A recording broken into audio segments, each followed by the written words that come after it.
This program is brought to you by Stanford University. Thank you, Roland. I'd like to give me a lot of pleasure to introduce Lee Schipper. Lee is one of the newest members of the, actually is the newest member of the Precourt Institute for Energy Efficiency. Lee joined us this fall. He's now splitting his time between his half-time appointment at UC Berkeley and his half-time appointment here at Precourt Institute for Energy Efficiency, living his values by coming back and forth through public transit all the time, and he has to be commended greatly for the challenge of going through it that way. I'd like to start by telling you a little bit about Lee, because Lee's one of your basic, unusual people of the world, and in the nicest way. Other than the fact that his degrees were both from Berkeley,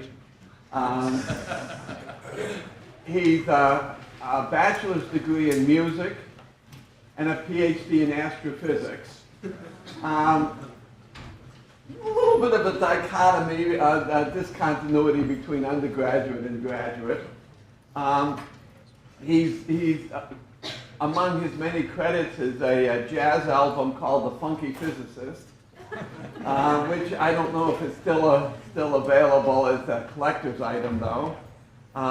Lee has worked at Lawrence Berkeley Labs, at the International Energy Agency, spent some time at Shell Oil Company. Most recently, he's been at the World Resources Institute, where he's founded and created an organization called Embark, which is a sustainable transportation organization. So Lee has been one of the earliest people focusing on the significance of energy efficiency in transportation sectors. He's been working in this area since the 70s. So Lee is very early has seen and recognized the very great significance of focusing on energy use, energy efficiency, but more generally the efficiency of how one thinks about structuring a transportation system. He has worked with countries around the world in doing so, worked with many Asian countries, Latin American countries, including Mexico, and helping them design the transportation system. So I turn to our speaker for today, Lee Schipper. Thank you, Jim. And are we on? Yeah, thank you.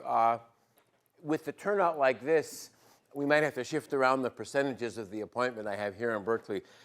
Jim and I share the most remarkable thing in common. How many of you know what the Harvard book is? Exactly, that's what I thought. When a gentleman called and said, this is the book presented to the senior in high school most likely to get into Harvard, I said, oh my God, and I ran over to his house and got it. And I didn't get in. I remember exactly coming back from school that afternoon in April of '64, and it said, the committee has made its decision, and I'm afraid your name isn't on the list. Then I opened the Stanford letter. I got the same response. I went to Berkeley. Jim got the Harvard book, and as he's somebody that I've always looked up to, I was sure he went to Harvard, and he went to MIT. And I think the joke is on Harvard because we both ended up on the West Coast, and that is perhaps things worked out the right way. I'm going to talk a little more about the license plate on the right today. I will talk a little about the now defunct Honda Accord hybrid and fuel economy trends, but I want to say a few words about developing countries, particularly Asia, and why, if you only focus on fuel economy, you will wind up with chaos. That isn't really chaos. K-A is Karnataka State, and 05, but it was such an irresistible picture that I had to snap it. And this will be a course in the spring, so this is a great way of advertising the course. You won't have to hear the same lecture every time for 16 times, but you'll get the idea. There's a lot out there. We're still the big boy in the block in terms of consumers. How many people know what the average time Americans take to commute to work is? Very close, 25 minutes. Most of the people in Mexico City take an hour and a half. We're not in such bad shape on transport. We're not in very good shape on energy in the view of many in this room. China and India are, with levels of car ownership we had 100 years ago, in much worse shape in transport and getting worse literally by the minute. So maybe part of the way we have to frame the CO2 transport problem in most of the world is as a transport CO2 problem. Finally, it does matter if the US saves some oil. That oil can be used somewhere else, and the price of oil in the world might fall a little. The idea that we shouldn't do anything because China and India, Mexico, and the others will gobble it up, I don't really think is a very tenable idea. Right now, it seems to me there is no substitute for $130 oil. Now, in a really modern slide, the price of oil today would just automatically come up. I will make the assertion, not the subject of my talk, but so you know what I'm thinking. There is very little out there that can substitute for oil on the scale 5, 10, 15 million barrels a day at less than $50 to $150 a barrel. There's lots of energy in the world, but if you want clean liquid fuels for transportation, you can't get a lot unless you pay more. And if you want clean liquid fuels for transportation that don't emit CO2, you are going to have to pay more. And if you want my thesis, it's we probably should have been paying more a long time ago. And not just more in gasoline taxes, but I'll come back to that. The point is that rather than try to find a cheap way out as the Americans approach the 20th of January, this might be the first time, perhaps since Jimmy Carter tried and sadly failed, to try to find a more durable long-term way out. But again, you can't do that if you only focus on CO2, and so one has to focus on transport. Oil, half of the world's oil is here, it's in transport, and about 3/4 is in ground transport, land transport. So this is cars and trucks. This is the non-transport part. Notice it's been relatively constant over time. The ground transport has more than doubled. This is all non-transport. And much of this bulge in the last few years in primary energy is a small country you can see if you look through the Golden Gate called China.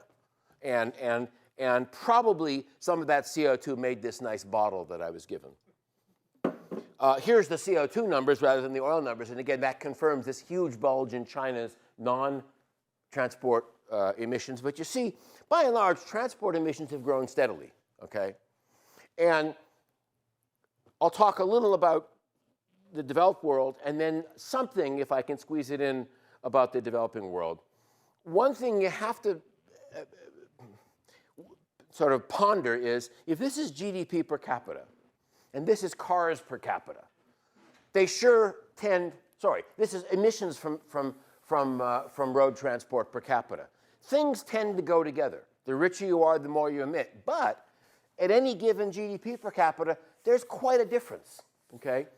This is what you get when you plot Argentina, whose GDP doesn't know what to do, but the number of cars keeps going up. So the GDP goes back and forth over time in this graph, but you tend to get, when they're richer, they're emitting more.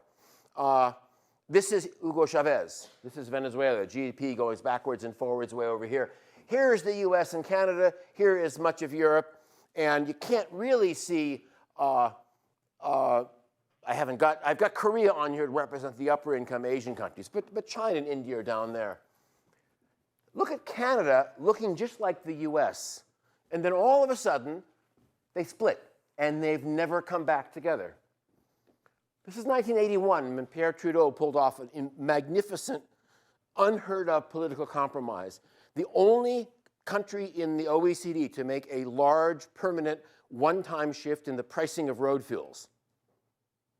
And suddenly Canada went from cheaper than us to more expensive than us, from bigger cars than us to smaller cars from us, from driving more than us to driving less than us. They had fewer cars. They were never as rich.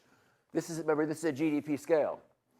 All I use that for is to say that in the aggregate, sometimes you can see the largest, the most blunt policy instruments, and they do make a difference. And it is noteworthy that the US, while it's still rising, the slope is beginning to turn over. And I think the UK is on. UK has been very flat. Germany's flat. Japan is actually beginning to drop down a little. So making changes is not impossible, but it takes pretty strong medicine. To do that, you need 4 components. You need technology on the automobile or the vehicle side. You need alternative fuels. I would argue that most of what we have in this country are alternative fuels because they're not low carbon. They may substitute for oil, but at a very high cost. This is actually a Swedish E85 car, flex fuel car, and at a Norwegian-owned gas pump in southeastern Sweden. This is the mass transit system in Mexico City that I'm known as the co-father of. This is one single bus line that carries 1/3 of a million people a day. And when you tell Americans that, they say, did you miss a decimal point? That's because it's organized. These are not particularly modern buses. They're EPA 98 modest sulfur fuel, so there's lots of emissions. But since there's so many people on the bus and it's running in a dedicated corridor, it's a big energy winner. But it wins because it's a transport strategy with the savings of oil as a co-benefit. This is Norrtull, if you know Stockholm. These are the gantries that measure your entry across the congestion pricing cordon in Stockholm. I used to live right by there. It used to be the most trafficked traffic circle in all of Scandinavia. Everybody says this is a horrible thing to do.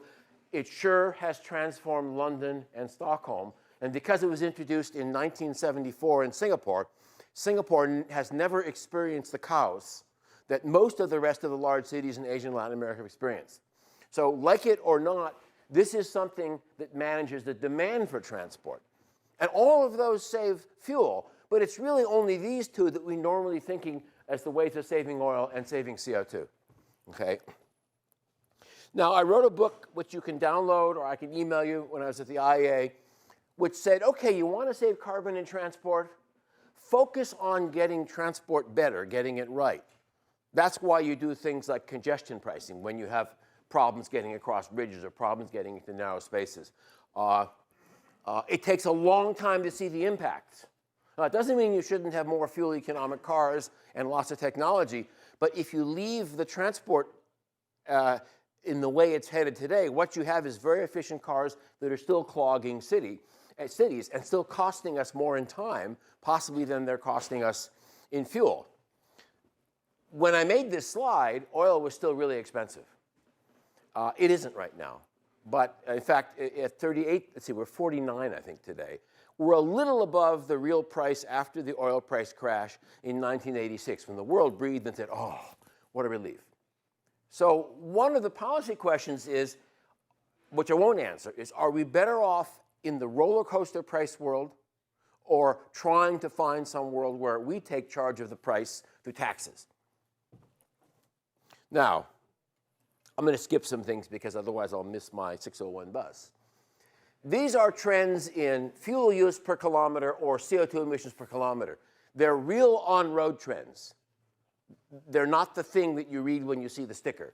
The US was at 18 liters per 100 kilometers in 1970. That was about 13.5 miles per gallon. That's what our fleets were.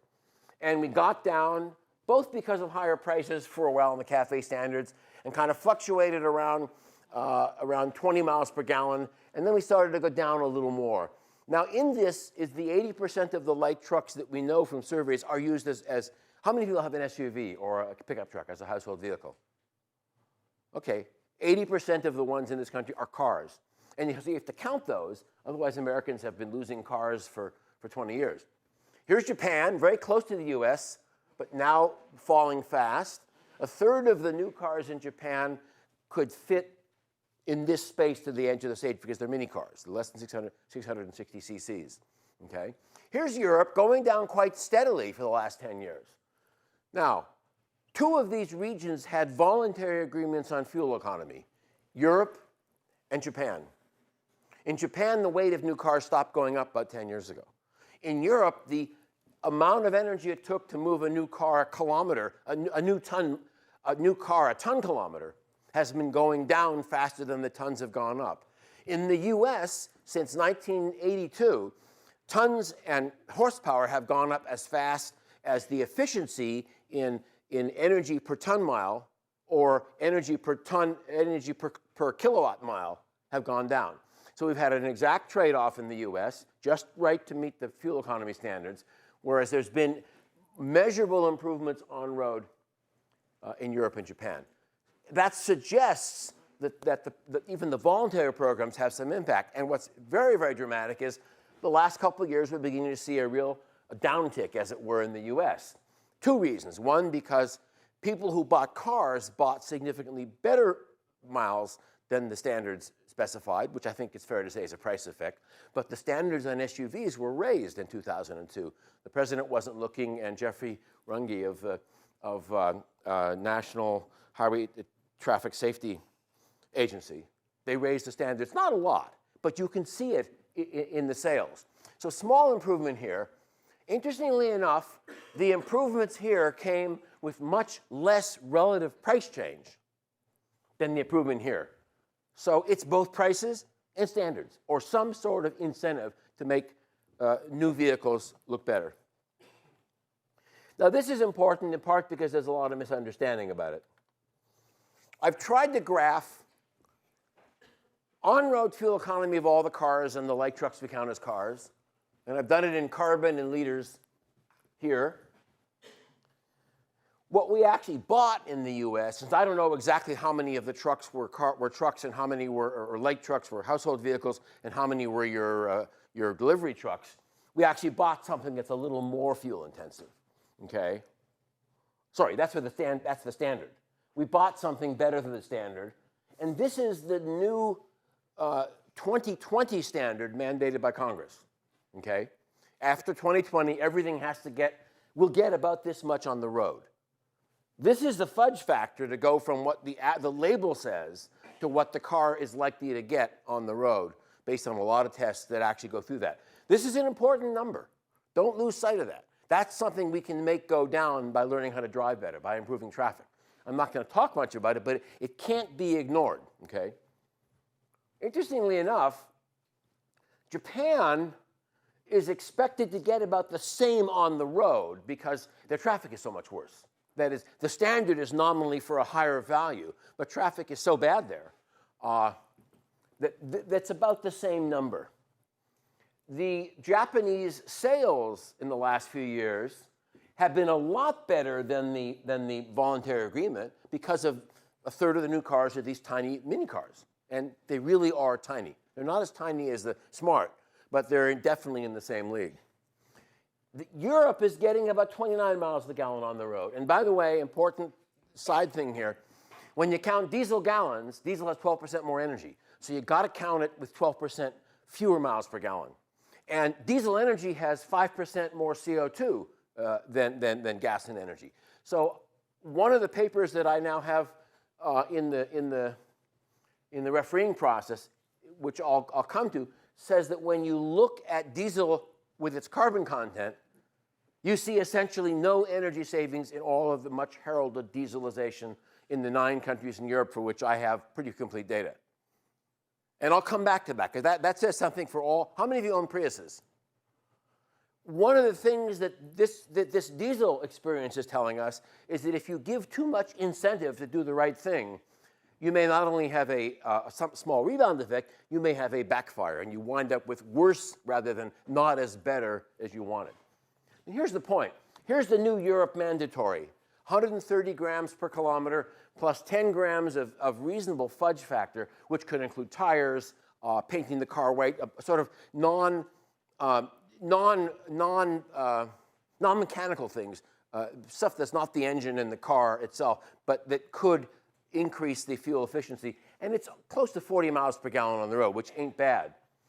And so what you see is, and then there's this place called California. California is the 9th largest economy in the world. If you go back to the 70s, our appliance standards for new appliances were so strong, they pushed the whole country. And manufacturers around the world made to our standard because we were such a big market. And California is demanding about 35, 36 miles a gallon on the road, okay? So 2 things. The US when all the cars have met the new standard in 2037, I'll be 90, probably giving the same lecture, will be about where Europe is today. That's about a 30-year gap. The difference is mostly size, weight, and power. The good news is, since General Motors and Ford are very important producers in Europe, it isn't like our companies don't know how to sell small cars. It's that our culture doesn't know how to make, market, buy, and use them. And that may be a transformation. That's one of the transformations that we talk about in Precourt as something we have to understand if we maybe just have to figure out how to do it, okay? But if you look at these four regions, which region is demanding the biggest gap between the status quo and the standard? It's the one headed by this guy. And I think that's remarkable. But then go back in history to clean air regs and the appliance regulations. We've done it before. The difference is that nobody fought back before. And this time there's been some fighting back. The fighting back has 13 more days to run, then it may change. I'm not sure that all of the things California wants to do are good, but when you look at how slow those fuel economy figures change, you can't help being convinced that you need some push somewhere. And that's why I moved back to California. Now, the new diesels. This is so intriguing. And I've just got 2007 data for France. In principle, a diesel engine is more efficient, a lot more efficient. Burns at a higher temperature, doesn't lose, it doesn't idle. It doesn't have the same idling losses that gasoline engines have, okay? But when you look at what the French, the Germans, the Swedes, the Italians, the Spaniards, and everybody else buys, they buy new cars that test between 5 and 10%, sorry, between 0 and 10% more energy efficient, that is less energy per mile. And because CO2 has more, because diesel has more CO2 per unit of energy than gasoline, they barely exceed or sometimes tie. So you're not getting a CO2 improvement, okay? But diesel cars are driven 50 to 100% more than gasoline cars, again, in every one of those countries. Certainly there is a selection effect. But the conclusion has to be you don't see any savings from diesel. Diesels on their own have gotten about 7% less fuel intensive, the new car market, over the last 12 years. Gasoline cars have gotten 14% more fuel intensive, less fuel intensive. They've improved a little faster. So the shift to diesels doesn't look like it actually saved any fuel or carbon, no matter how you want to count all the extra driving. There is some tendency now that one, diesel is finally coming to be the same price as gasoline, and two, it looks like all of the high mileage people that selected diesels, you know, the kind of people that would drive from Berkeley to Stanford every day, for example, it looks like that market may be saturated, at least from the very close-up look that I've been able to do in France. And what that might mean is that finally diesel will be an energy and carbon saver rather than simply a mileage extender. But the real lesson here is why I asked about the pre-I.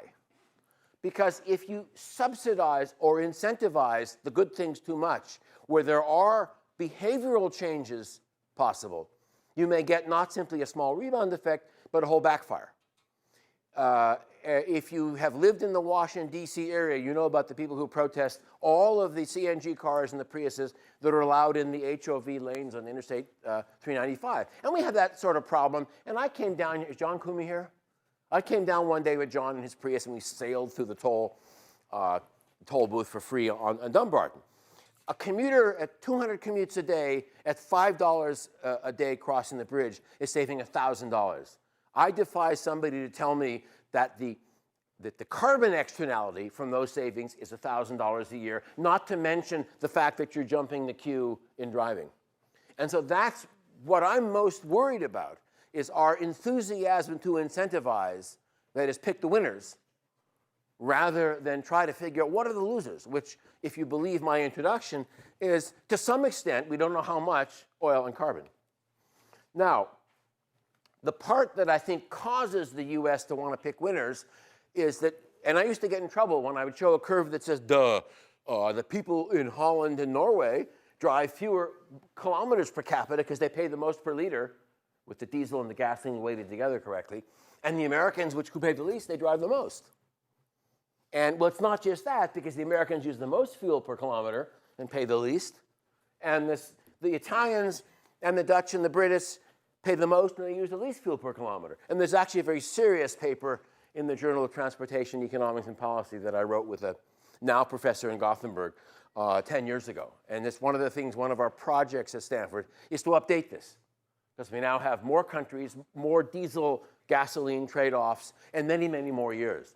But it's an undeniable signal that we in our country have lived in denial of as recently as yesterday, when somebody suggested congestion pricing in one of the New York Times Freakonomics blogs, and there were 90 responses telling them to go to hell. Now, I don't ask you to agree with the notion that congestion pricing is a good thing. I ask you, how can you manage oil or carbon? One is a marketed resource and one is a non-market resource. If you can't use prices as part of your arsenal, if you can't even suggest, how many remember John Sawhill? Some of us knew him quite well. One morning on the Today Show, it was either late 74, early 75, he was talking with Gene Shalit, you remember, who would just sort of giggle, and he said, you know, maybe 25 cents a gallon would make a difference. He was packing that afternoon. President Ford had fired him. So in thinking about how to change, one has to remember what it is the U.S. is up against. This is 1974. This is almost 25 years ago. Sorry, 35 years ago. So if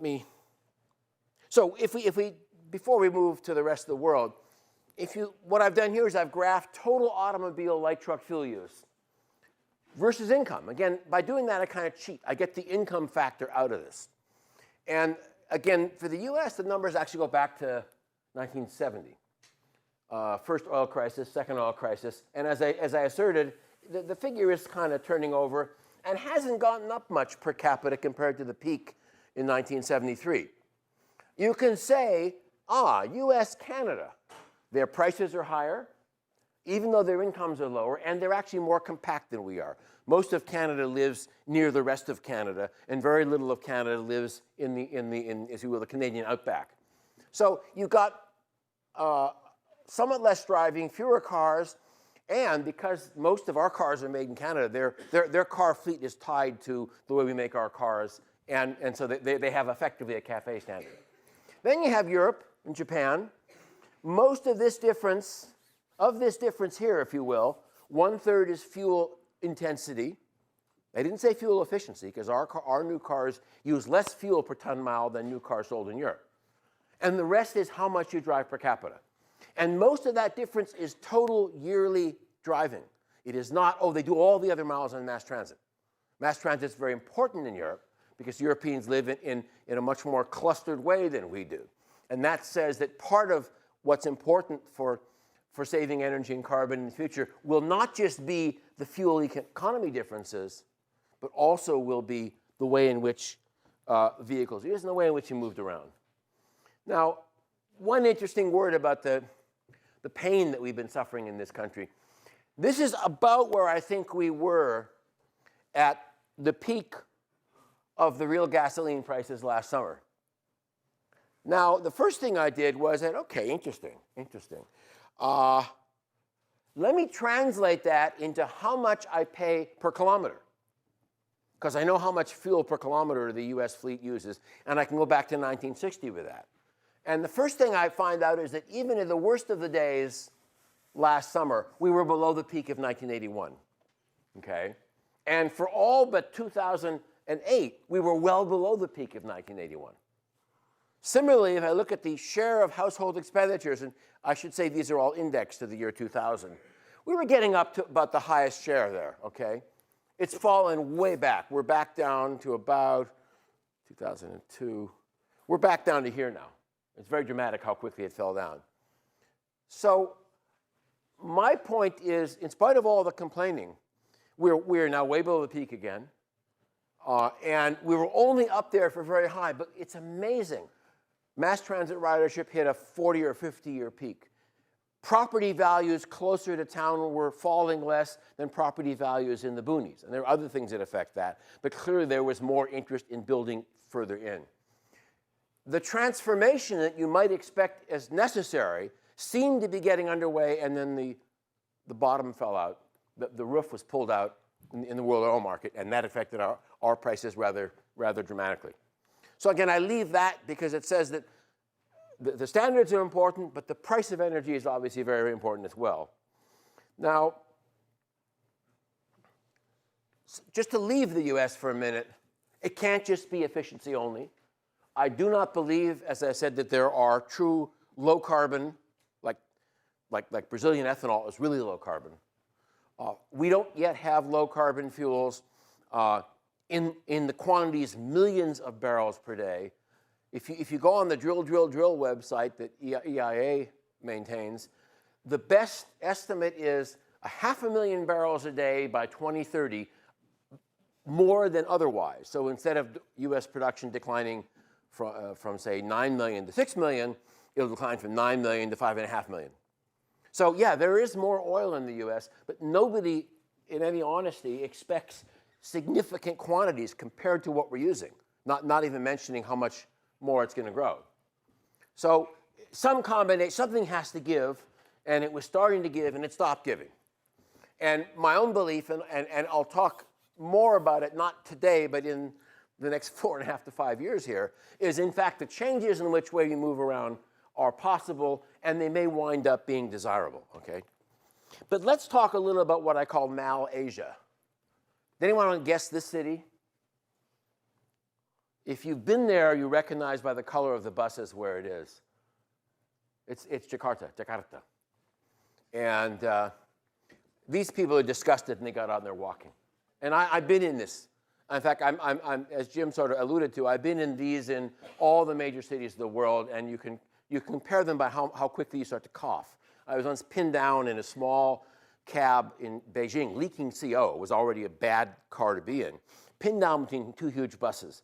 And by the time I got to the IEA thing I helped organize on clean energy, I was pretty dirty and I was not well, because, you know, a half an hour of extra CO can almost make you fall asleep for a very long time. This is why I think Asia is in real trouble. But I've been in this in Mexico City as well. There just aren't as many lanes, okay? Now, a year ago I was on the radio talking about the no-no, which you know as the nano. I think in the work that I've done on China and India, I think that small, efficient, clean mini cars are essential. In a world with no transportation policy, they are a disaster. You can't move in India with the same number of cars per capita today as the US had in 1910. You almost can't move in Chinese cities with the 1920 number of cars per capita in the US. And somebody proposes to make every man's car available. And I say, if it's the people's car, which are the people? Because there's lots of cheap private money in India for anything you want, but there are no sidewalks. There are no good bus stops. This is in Pune, which is the Detroit of India, and really a lovely city. I mean, we almost started we did have a project there when I was at WRI. But there's kind of a balcony here, but there's no sidewalk. And getting from the hotel to this side of the street because a friend fixed a cell phone for me there, if you know what I mean. That's where you take your AT&T phones to have them fixed. Was really hazardous because there was really no place to walk. But there's money to buy two-wheelers. Now, I worked a lot in Hanoi where there are beautiful sidewalks, but they're all full of either outdoor kitchens, which I endorse, or parked two-wheelers, which I don't endorse. And after I broke my foot and had to be wheeled in a wheelchair in Hanoi, I had to be wheeled in the gutter, because it was the only place where there wasn't two-wheelers parked or coming right at you. So that's what I mean when I kind of talk about hypermotorization. What I'm talking about is when motorization, which is a private affair, proceeds far faster than any combination of public and private resources can possibly keep balance in the system. Balance means that the 90% of people who don't own or ride in cars can also get to where they're going without having their traffic safety and their lungs endangered. So the question is not whether China or India will save carbon. And that's what I mean by reframing this issue. They haven't carbonized yet. Right now, if I can describe it this way, the second derivative in China is positive. They are becoming not only more carbon intensive, they're digging a hole with mega malls that would make the Stanford shopping center, which just want to fade. I've never seen the 8-story palaces whose areas are enormous. India is considering the same thing. These are automobile-oriented malls. I'm not against that, but they're not doing it in a way where they think, what is this going to mean for us? And every time a ring road in Beijing fills up, they build another one. I just wrote or edited a book. Jim Sweeney's one of the authors. It's in Chinese and English, it turns out. There's an English version of every chapter. We were asked by Chinese authorities, what do you think we should do? And what we said was, we're not telling China what to do. But this Chinese and non-Chinese group together is saying, here's what tends to happen when you do what you've been doing. And here's what tends to happen when you don't. And unfortunately, most of the examples around the world are what happens if you don't change what you're doing. The average American moves 45 kilometers a day in a city. The average Asian, about 7.5, maybe 10 at the outside. Okay? 1 out of every 2 Hanoians makes a 7-kilometer round trip on a two-wheeler a day, if you want to think about averages. Most Asians travel outdoors, two-wheeler, bicycle, walking, bus with no air conditioning, and standing by the bus, which means that they have what's called in-your-face air pollution, which is different than driving on a polluted day in the Bay Area, but being in your car, and the main air pollution danger is the photochemical transformation of the air, as opposed to the exhaust from the car in front of you. What Asia lacks is any kind of urban development policies or urban transport policies that have teeth, with a very few exceptions. There are some Chinese cities trying. There is the J. Nehru urban renewal mission that has billions of dollars aimed at Indian cities who are trying to organize their transportation. I think there's 40 Indian cities above 1 million people with no organized bus system. Okay? Now, you could say the same thing about the Bay Area if you ridden on AC Transit or Samtrans a few times. But the point is, people can't move. Finally, it is important to look at fuel economy and alternative fuels in Asia. Again, the Nano is not a very fuel-hogging car, but it's not efficient. It has a very high consumption per ton mile, but it has so few tons that it has very low consumption. That's not necessarily a bad thing, as I think Jim pointed out yesterday. Imagine a LEED house, a super insulated house, all 6,000 square feet of it. It's still consuming 200 gigajoules a year of natural gas in the California climate. Sorry, Title 24, sorry. 80 gigajoules a year for 6,000 square feet. And thanks to our tax system, all that mortgage interest is tax deductible, okay?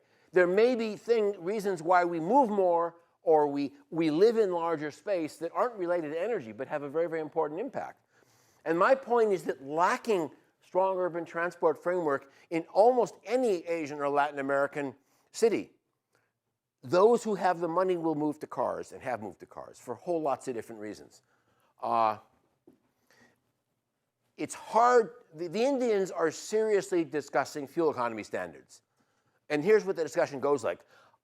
If you express it in grams per kilometer CO2, that's the Ministry of Forests and Environment. If you express it in liters per 100 kilometers, that's the Ministry of Oil.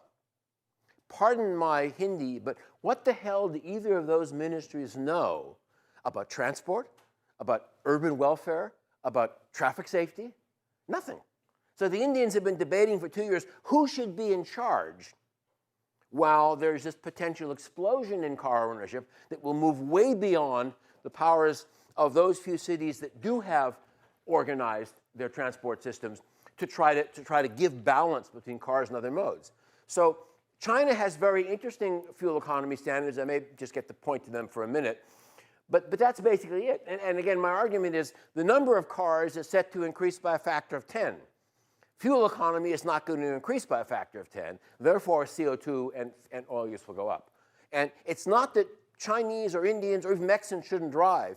It's that when the system is so out of control that you can't move anywhere, you begin to wonder how far they will get, as one of the students pointed out at the research seminar today. And because, again, here's an interesting comparison. The mobility ladder. Urban Americans move 16,000 kilometers a year on the ground. Various modes, very little walking and cycling. Urban Europeans, 10,000, maybe 13, 14,000, the really wealthy who live in the suburbs. Higher middle income countries, the well-to-do, 7,500. Middle income countries, the average Mexican, 4,000. That's barely more than 10 kilometers a day, okay? low. 3 billion people are moving probably 3,000 kilometers a day. They're urban. Now, the rural poor aren't moving very far at all. So you have a mobility ladder. And the question is whether high mobility means high access to friends, to jobs, to social services, to shopping. And I think that's the paradigm one has to question. It's not that you shouldn't move around, it's how far do you have to move to get something. And in a spread out America or an increasingly spread out Europe, those numbers are much higher. But that's why I say it's not a question of India or China saving CO2 so much as deciding, can we even afford the overall development that will hang us up somewhere between here and here 40 or 50 years hence. And you know from the political arguments in the US and even Europe, once you're up here, it takes much longer to shrink your city than it did to expand it.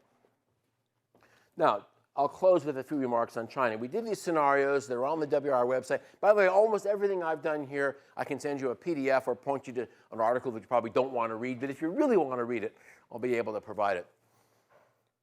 Let's say, going back to that income and CO2 curve that I showed, and I have the same curve for car ownership. Let's say the Chinese say that in 2020, they will have the same per capita GDP that Korea had in 1990 or 1995. How many cars did Korea have in 90 or 95 per capita? That's how many China has. And we do it that way, and we get the same base case that my friends Dermot Gately and Joyce Dargay, doing this for years with regressions, get. It's about 120 to 150 cars per 1,000 people, or America in before World War II. China today is where we were in 1922, 1923 maybe, okay? And 12,000 kilometers a year is a lot. It's much higher today because a quarter of the cars are taxis, okay? And this is not for small cars in bad traffic, not a bad figure. 2 million barrels of oil a day. In 2020, 2 million barrels of oil a day will not be noticed because in business as usual, the world is consuming close to 120 million barrels of oil a day. Now, let's just accept that because everybody else is forecasting it. I didn't forecast it, but the IEA keeps doing it. Now, let's make all the cars pre-I, and some of them CNG, and raise Chinese gasoline prices from under $2 a gallon to the Japanese level of $6 a gallon. And you have somewhat fewer cars and less driving per car, and we have the fuel economy standards, and bingo, 40% of the oil and CO2 goes away. But the cities are, by and large, still a mess. Why? Because there isn't room for all those cars. Let's turn the telescope around and look at it through the transport and urban development end. Let's ask, what does it take to have serious mass transit that really is prioritized? So it's faster than cars. Congestion pricing, charging reasonably for parking, no parking on the sidewalks. I won't show it, but I have pictures of Xi'an from the South Gate looking north over 15 years. And you can see how the pedestrian space became bus space, became car space. And the Xi'anites are now beginning to park cars on sidewalks. And Xi'an is studying the French way of putting those things that they put up all over the place where I used to live in Paris so that you can't park on the sidewalk. And what a waste of a GDP to have to put things up. But that's what happens everywhere in the world, okay? Let's suppose that Xi'an and other Chinese cities succeed. Now, it's a bit of an abracadabra, but you wind up with far less oil and CO2 if you didn't need it in the first place than if you just make the extrapolation that everybody's making. And yes, you can save a lot of oil, but it doesn't save many kilometers traveled. So my point is that what would probably now be called sustainable urban development, if it really happened, and it takes a lot, China would wind up here twice as much CO2 per capita as today, no one would notice, versus where China, India is headed. And Mexico, Brazil have been on this path. Most of the developing world has been on that path because that's the path that we defined. So I'm going to skip the India part, but it's the same news, and just kind of make some conclusions. And this, by the way, is as important for India and China. When oil prices go up, the Indians don't let the pump price rise. They eat the difference. And it hurts, but they do it because they are afraid politically of the backlash. Prices and incomes matter. Rich people can afford more, and people that face low fuel prices tend to use more. I know that sounds dumb, but I've grown up. I started when I first met Jim in 1974. the country was under price controls. And we were in official denial that prices matter. And we're also in official denial that as you get richer, prices tend to matter a little less because you can afford more. Yet you have to confront this. The second thing is policies matter. There's still a big debate. The most eponymic economist of our times, Arthur Laffer, wrote in 1991 how bad the CAFE standards were. Well, I'm not sure the CAFE standards were worth the lambasting given. There are some legitimate arguments about whether they were correctly specified and the extent to which there might have been some safety implications. But they were basically hated by the right wing and by the auto companies because they said, let's try to do something. Okay, let's fix them. We also need policies on the way we use vehicles. How many of you have car insurance? I have one car, drive 4,000 miles a year, my wife and I. We're paying, ready for this? We're paying $3 a gallon for our car insurance.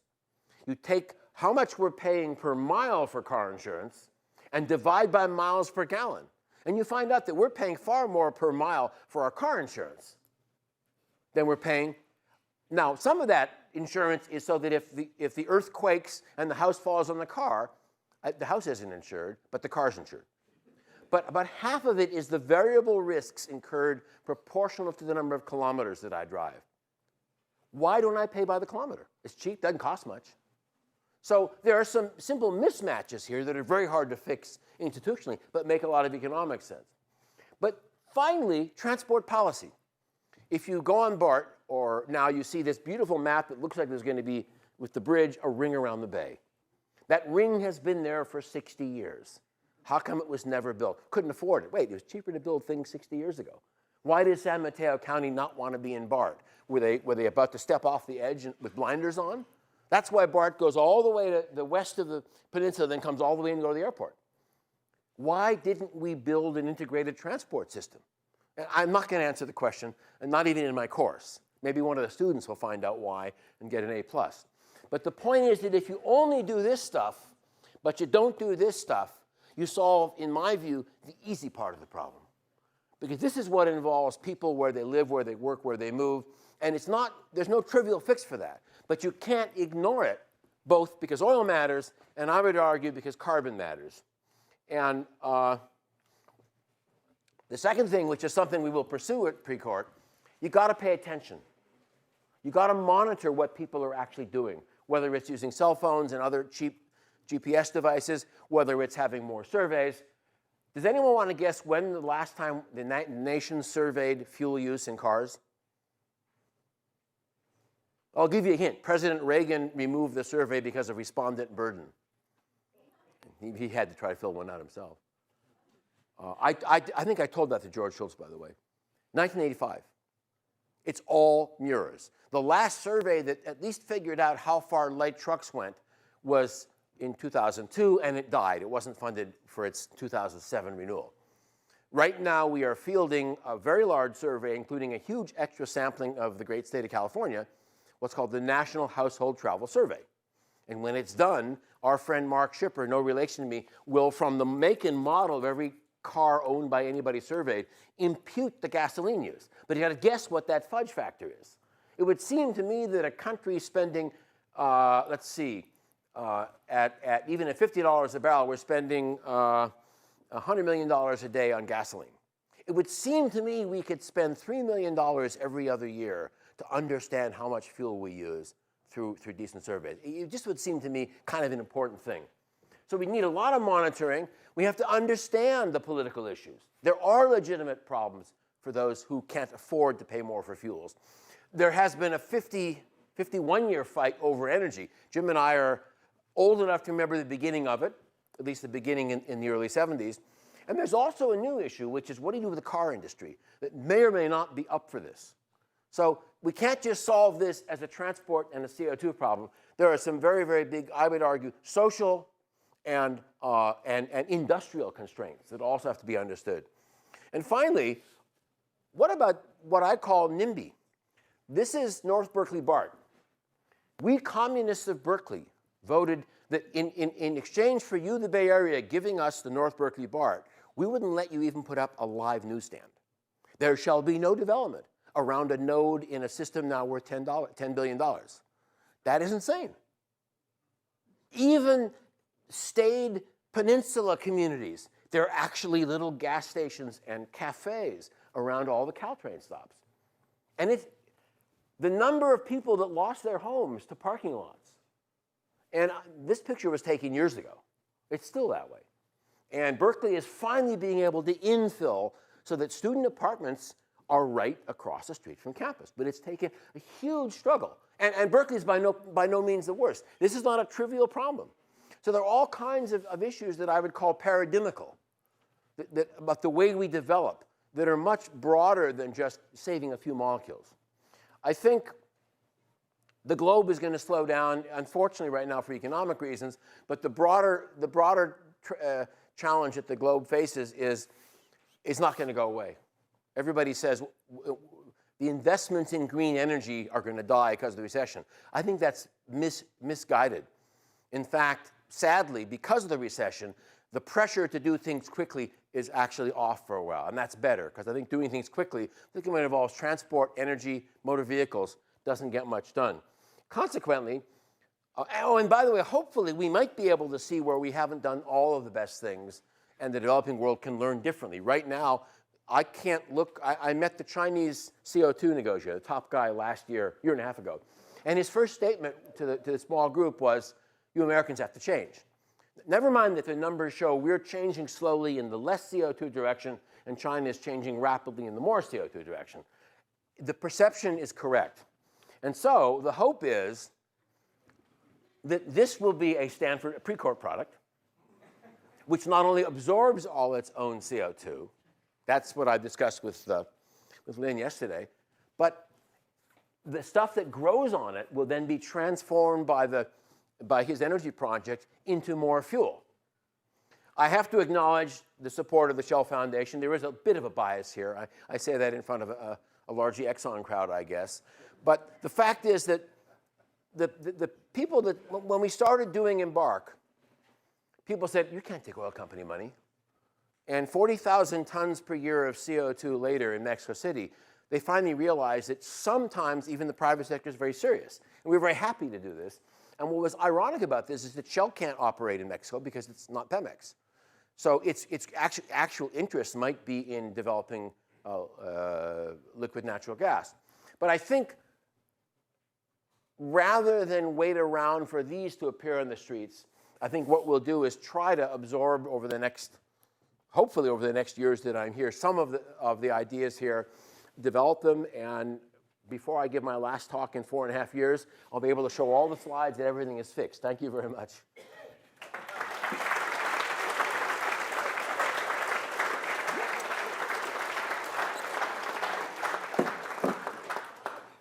Okay, there's time for a few questions. So a question with the money supposed to go for infrastructure improvements. Are there particular infrastructure improvements we ought to avoid that would turn into stranded assets? Very good question. I share a common vision with the outgoing Transport Secretary, Mary Peters. We have a capacity problem. I don't want to give away more free capacity. So the first thing is, don't just give people capacity so they can live farther from work and move faster and they'll move more, okay? She believes in something as communist as pricing peak airline slots at greater than off-peak. And the airlines are, the free market airlines are furious. So I'm not against public sector expenditures, but don't fall into the same trap of then giving away the results such that whether it's a recession or boom time, the next president will have to make the same sorts of investments, okay? And I think that it's as simple as that. There's a lot we need, shovel-ready or not, but it can't be the same paradigm where it's all free next time. Otherwise, we're just in more trouble. How many of you were living here in 1970? You remember the vote first in the legislature and then in the referendum whether to build a second Bay Bridge. And it lost 3-1 in both cases. Well, you know what the Caldecott Tunnel is? It's the triple bore tunnel between Berkeley and Walnut Creek. And they want to build a fourth bore. And look, folks, That's going to cost several $billion. Why don't you start with congestion pricing on the Caldecott Tunnel? You can cycle or drive over Tunnel Road. It's horrible. No one's going to do it. I've cycled once. I'll never do that again.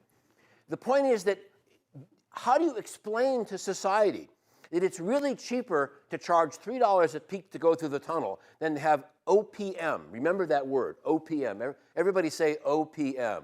OPM. What does it mean? Other people's money.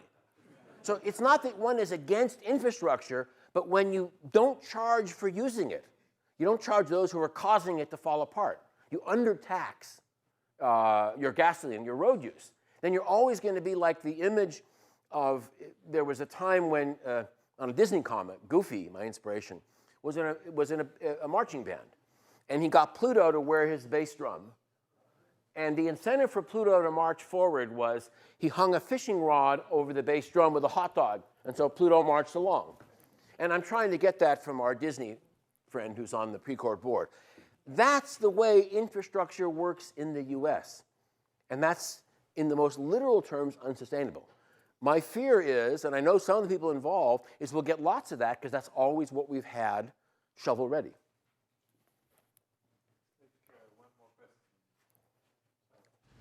So are there good examples of the policies that you talked about or envisioning that I think it's really helpful for people to have a model and they go, yeah, those people live pretty well. Yeah, they managed to really cut back on driving. Absolutely. I mean, I wrote, when you and I were grad students at LBL, I wrote the science article on the US-Sweden comparison. What it earned me was I was banned from speaking at the lab for a year by the then very right-wing local IRDA office. People actually resent those examples. But the Stockholm example of the congestion pricing, which was voted in narrowly and opposed by people in the suburbs, but it is a good example.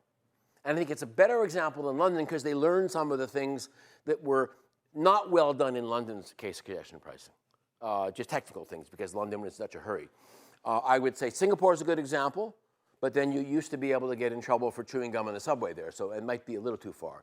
Curitiba, Brazil is a wonderful town which has sort of invented those triple articulated buses and invented real bus rapid transit, but it's never been replicated, in part because it had a really, really visionary mayor who was elected twice. And I mean, there's a rumor that Gavin Newsom is going to take Portuguese lessons and try to sound Brazilian. It's really hard in most democracies. It's not necessarily easy in non-democracies either. But that's why there are so few examples at the local level. At the national level, again, the Nordic countries in the early 90s said, you know, you don't have to buy the cleanest car that meets the California standards, but the taxes on that car when you buy it will be less than the one that only meets the Swedish standards. And you don't have to buy 8 ppm low sulfur diesel, but the tax on that diesel will be less than the tax on, quote, clean diesel. But this country rejects those sorts of things, right? So there are good examples in theory, and they've been applied in some places, but they do take the hat of governance. And that hat is a really hard hat to wear for very long. And I don't mean that only in the US context. I've met the commissioner several times in Pune. We work in Pune. And I met the top cop, all the people that you'd have to have on board to do something there to fix those problems I was alluding to were there. And they're all gone because now they're doing something else in other cities in India because that's the way India works. And above all, I think the overall level of understanding has to be brought up. And I mean, that's sort of Stanford's role, Berkeley's role, but it's a very, very difficult role to do. I take my lessons from reading the letters to the editor whenever there's a story in the Chronicle about congestion pricing. And the first thing the letters do is they know how to dismiss the good examples. And the problem, I think, is that because good examples are framed in a different view of how markets work and the role of market prices complemented by regulation. And I think that's why it's so difficult for us and why it's perhaps a bit easier for many societies in Northern Europe to accept a different mix of the two. Now, that's even if you accept any regulation at all. Don't forget that there is a substantial minority in this country that doesn't believe we have a climate problem, that believes we can solve the oil problems by drilling and drilling and drilling. And you can't disrespect that minority because, as Stephen and others will agree with me, when you go to the climate debates, they almost have equal voice. When you go to the oil industry debates, they have equal voice. So maybe the group that's here today is a bit self-selected, and some of the things that I've said that wouldn't go down in the McCain camp, shall we say, to be sort of allegorical about it. We don't have to argue about those things. But by and large, it's been tough for the 35 years I've been in it. And the only time it was kind of easy, and Jim, I think, would agree, when Ford was president, we had very good young Democratic leaders in Congress. And we got 2 or 3 major pieces of legislation, and the U.S. has never come close, I would argue. So that's the answer. There are examples, but they tend to be rejected by us, and they're difficult to translate for China or India. And I mean, we'll talk about that in the course. I mean, I don't want to give too much of it away, but you're asking the right question. I just wish I had the right answer. All right, so that Lee can catch his bus, we'll leave it at that. Thank you.